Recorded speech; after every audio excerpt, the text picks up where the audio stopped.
Isang mapagpalang araw po ng Huwebes, July 17 po, 2025. Meron po tayong pinaka-latest weather update sa lagay po ng ating panahon. Kabayan, kung bago ka lang, huwag mo nang kakalimutan na mag-like and subscribe. Maraming salamat po. Tignan po natin, meron tayong bagyo na minomonitor ngayon, si Bagyong Krising. At nasa loob ito ng ating Philippine Area of Responsibility. May mga lugar po na apektado niya at nagpapaulan na rin ito sa ilang bahagi ng ating bansa. Titignan natin yung mga lugar na apektado, yung mga lugar na kanyang dadaanan, at kung eto nga po ba ay magiging typhoon or super typhoon category. So tingnan na muna natin yung kanyang pinaka-exact na lokasyon o pinaka-lokasyon niya sa ngayon at para makita po natin yung mga posibilidad na pwedeng mangyari. Sa ngayon etong si Bagyong Krising ay meron pong estimated po na layo data 625 kilometers east of Virac, Catanduanes. At sa ngayon medyo mahina pa yung hangin niya, nasa 45 kilometers per hour. Malapit sa sentro, bumubugso ng 55 kilometers per hour. At ang pagkilos naman niya ay nasa bilis po na 20 kilometers per hour pa west, south, westward. Take note, ipapaalala ko lang, posibleng mas lumakas ito sa mga susunod na mga oras. So titignan natin yan ngayon. Etong forecast natin mga kaibigan, track and intensity forecast natin, ay kung makikita po ninyo, nagbabago ang kondisyon at bilis, lakas ito nga pong si Bagyong Krising. At within the next 36 hours na tayo magsimula, ay 380 kilometers east of Kasiguran, Aurora. Mas lumakas na siya tulad na aking sinasabi. Nasa 75 kilometers per hour, tropical storm pa rin po siya. At within the next naman, 48 hours, 200 kilometers east of northeast of Tuguegarao City, Cagayan. 85 kilometers per hour ang lakas ng kanyang hangin. Tropical storm category pa rin. At pagdating naman pa kaibigan, within the next 60 hours, nandito na siya sa coastal water po ng Apari, Cagayan. 95 kilometers per hour, isang ganap na po na severe tropical storm. Ang area po mga kaibigan ng Cagayan ay inaasahan pong itataas ang wind signal number 1 hanggang signal number 4 ang pinakamalakas. Depende kung direktang magla-landfall. Ito nga pong si Bagyong Krising sa ating Philippine landmass. May mga kino-consider din tayo dito, hindi tayo mag-conclude o sasabihin agad natin na nag-landfall na o direktang magla-landfall. Marami kayong nakikita. Actually, aminin natin na nag-landfall na daw si Bagyong Krising. Pero actually, hindi pa naman. May mga senaryo tayo na tinitignan dyan. Yung unang senaryo, yung pag-landfall niya sa ating Philippine landmass. Which is matindi ang epekto na may bibigay nito sa mga apektadong lugar. Yung pangalawa, yung pag-record niya or paglihis niya sa ating Philippine landmass o sa landmass natin, ang kanyang extension na lamang ng hangin ng makakaapekto. Yun yung isang kino-consider natin.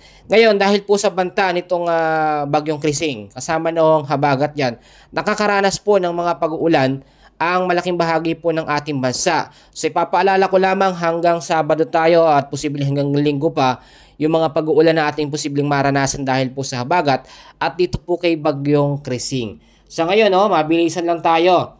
July 17, meron tayong pag-uulan na mararanasan sa Camarines Norte, Camarines Sur, Catanduanes, Albay, Sorsogon, Masbate, Northern Samar, Eastern Samar, at Biliran na meron pong dami ng tubig na 50 to 100 mm. So kung taga dyan ka sa mga lugar na yan, mas maganda maging handa po tayo sa mga posibilidad na pwede mangyari.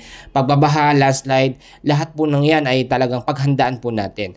At pagdating naman po ng July 18, ito po yung Friday afternoon, meron po tayong dami ng ulan dito sa Catanduanes na 100 to 200 mm at 50 to 100 mm naman sa Isabela, Aurora, Quezon, Camarines Norte, Camarines Sur, Albay, Sorsogon, at ilang bahagi po ng Northern Samar.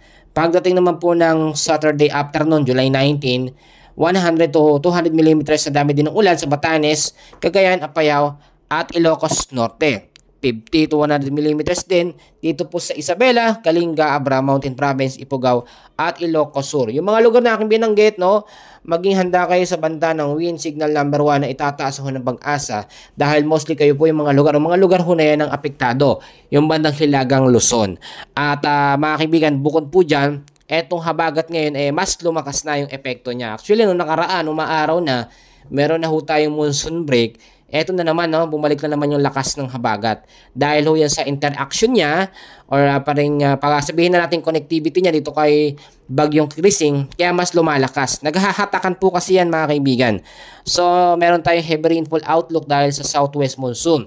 Ngayong araw ng Huwebes, July 17, 50 to 100 mm dahil sa habagat, ang maradami ng ulan na mararanasan sa Palawan, Occidental Mindoro, Cebu, Antique, Iloilo, Guimaras, Negros Occidental, Negros Oriental, kasama na ho dyan ang Zamboanga del Norte.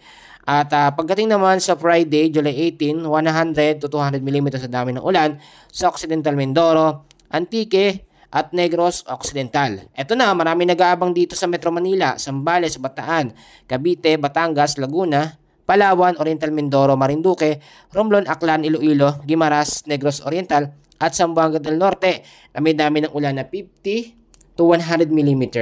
So yung mga lugar na aking sinabi, ngayon pa lamang ho mag-ingat sa posibleng banta po ng mga pagbabaha sa mababang lugar at landslide naman sa mga landslide prone area. So ngayon, meron tayong bagyo na minomonitor. Pangalawang bagyo yan ngayong July, pangatlo naman ngayong taon ng 2025. Meron pa tayong in-expect na isang posibleng bagyo na mabuo sa mga last week po, no, ng July. So maging handa tayo sa mga posibilidad na po pwedeng mangyari. Yan muna ang update natin.